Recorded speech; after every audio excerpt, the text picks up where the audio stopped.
الرحيم الحمد لله وصلى الله وسلم وبارك على سيدنا محمد soo dhawaada walaalayaal mar kale waa cashiradeenii xisaabta maanta cashirkeena xisaabta waxa uu ku saabsan yahay equivalent fractions fractionna isla eg sida tusaalaha nooga muuqda bisha dhexdeeda 2/3 equal 2/3 laba fraction waxay isla eg yihiin marka koreeyahooda iyo hooseeyahooda uu isla mid yahay ama isku mid laga dhigi karo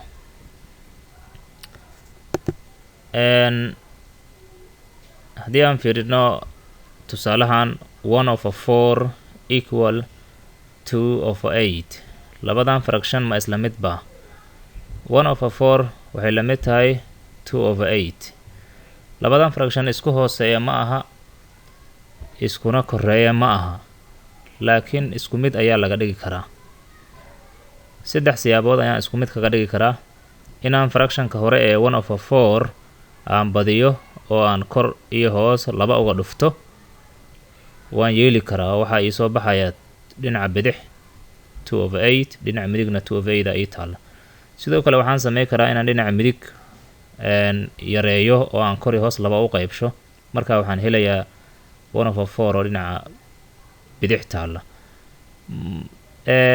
farsamo saddexaad oo sameyn kara waxay tahay inaan hooseeya 4 ku garaaco fractionka labaad kor iyo hoos uga dhufto hooseeya 8 na fractionka koobaad aan kor iyo hoos uga dhufto laakiin hadda waxaan sameynaynaa fractionka hore ee 1/4 ayaan badinayaa oo kor iyo hoos aan uga dhufanayaa 2 si aan u helo fractionka midig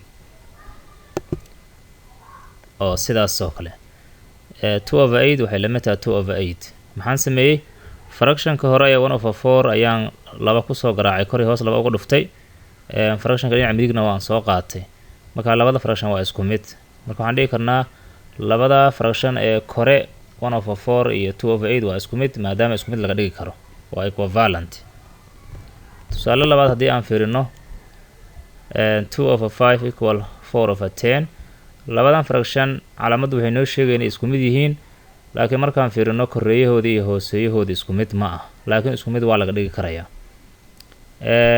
markaa isku mid aan ka dhigayno waxaa macquula inaan hal fraction wadno oo mid kale u geyno ama aan labadaba fractionba aan wadno ee meel isugu geyno hadda waxaan sameyn karnaa fractionka dhinaca midig yaale 4/10 ayaan kor iyo hoos laba u qaybi karnaa si aan u helno fractionka 2/5 ee dhinaca bidix yaala ama kale waxaan sameynaynaa hooseeyaha 5 ayaan fractionka labaad kor iyo hoos uga dhufanayaa hooseeyaha 10 na fractionka koobaad ayaan kor iyo hoos uga dhufanayaa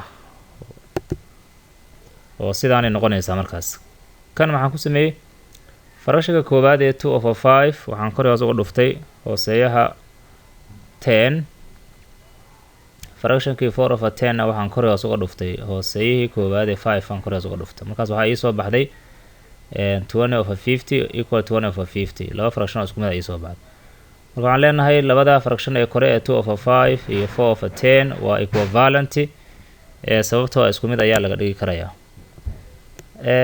haddii aan tusaalahan fiirino waxaa macquula mararka qaarkood inaan isku mid haddaan laga dhigi karin dabcan fractionkaasi ma aha equivalent ma aha haddaan isku mid laga dhigi karin oo calaamadaas sax noqon mayso equal sheegaysa tusaale 3/2 equal 1/4 labadan fraction haddaan isku mid isku dayno inaan isku mid ka dhigno waxaan sameynaynaa hooseeyaha 2 waxaa fractionka labaad aan kor iyo hoos uga dhufanayaa hooseeyaha 4 na fractionka koobaad ayaan kor iyo hoos uga dhufanayaa oo waxay noqonayaan sidaan laakiin isku mid ma aha dabcan hooseeyay seed waa isku mid laakiin koreeyaashan isku mid ahayn sidaa darteed labada fraction ee kore ee 3/2 iyo 1/4 not equivalent ma aha maadaama isku mid aan laga dhigi karayn waxaan leenahay markaas equivalent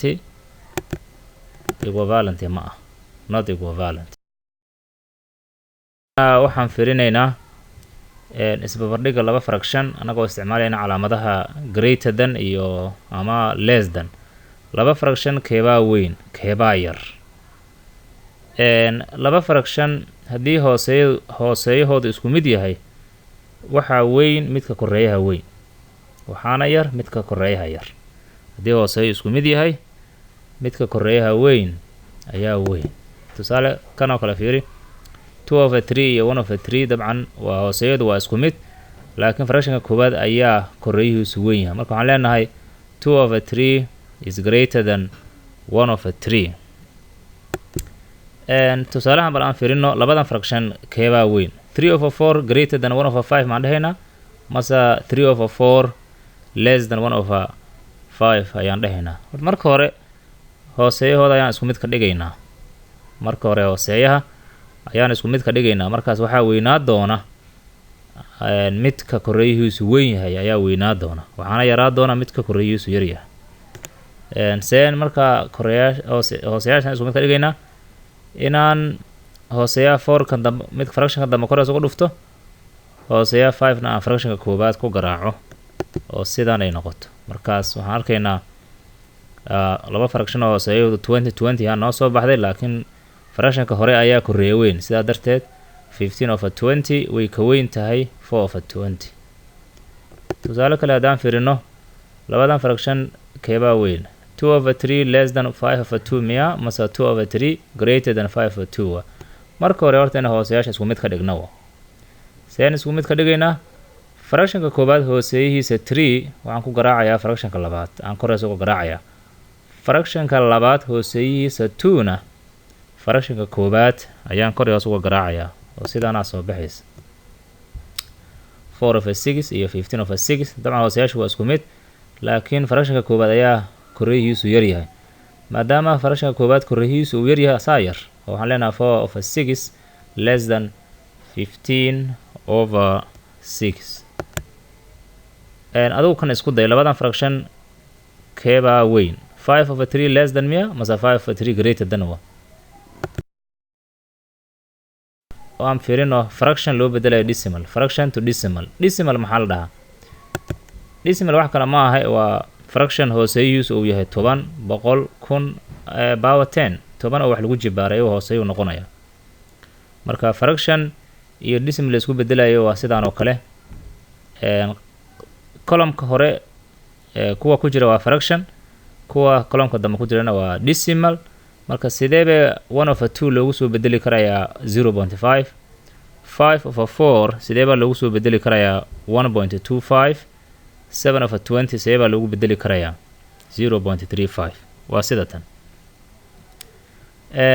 fractionka 1/2 marka hore hooseeyihiisaan 10 ka dhigaynaa. inaan 10 ka dhigno, inaan 100 ka dhigno, inaan 1000 ka dhigno intaba waa la sameyn karaa, laakiin waxaa noogu soo dhow oo noogu fudud inaan 10 ka dhigno anagoo kor iyo hoos uga dhufanayna.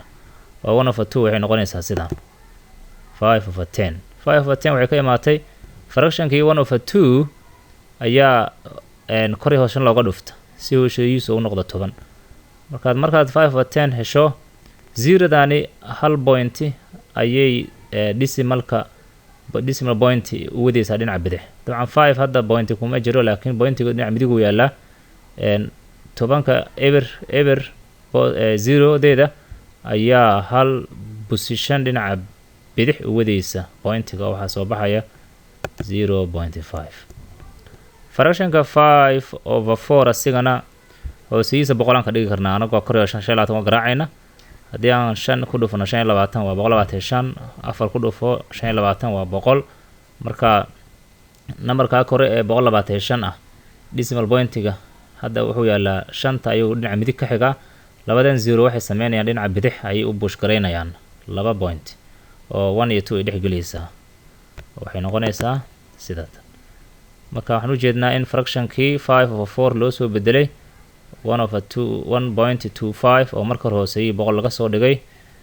fractionka u dambeeya 7/20 asigana waxaan ka dhigi karaynaa 0.35 anagoo marka hore hoos ka dhigayna 100, kor iyo hoos ku dhufanayna 5. 7 ku dhufo 5 waa 35, 7 ku dhufo 5 ku dhufo 20 waa 100. fraction noocan ah kuu soo baxaya. haddii aad decimal pointiga dhinaca bidix u bush garaysana waxaad helaysaa 0.35. malkii aad samaysay ayaa dib loogu celi karaa fraction oo sidaan oo kale 2.5 marka hore fraction lagu celi karayaa, oo maadaama pointiga hal god oo dhinaca midig ka xigo waxaan u qaybinaynaa 10 oo 25 loo qeybsho 10 loo qori karayaa decimalkan kadibna waan simplify garay karnaa kor iyo hoos 5 loo qaybi karaa waxay ku noqonaysaa sidan fraction tusaale kale 0.12 iyana waxa loo qori karaa 12 loo qeybsho 100 maadaama pointiga laban god ay dhinaca midig ka xigto laba ibaraad u qaybinaysaa waa 100 waxay ku noqonaysaa sidan kadib waan simplify garay karnaa kor waxa u qaybisaa 4 3 ay ku noqonaysaa hoosna waxa u qaybisaa 4 waxay ku noqonaysaa 25 marka decimalkii wuxuu noqday fraction aad iyo aad ayaad u mahadsantihiin daawashadiina wacan waxaan rajeynayaa inaad waxuun ka faa'iideen cashirkan waxaan safaraynaa dadaal dhammaantiin waa mahadsantihiin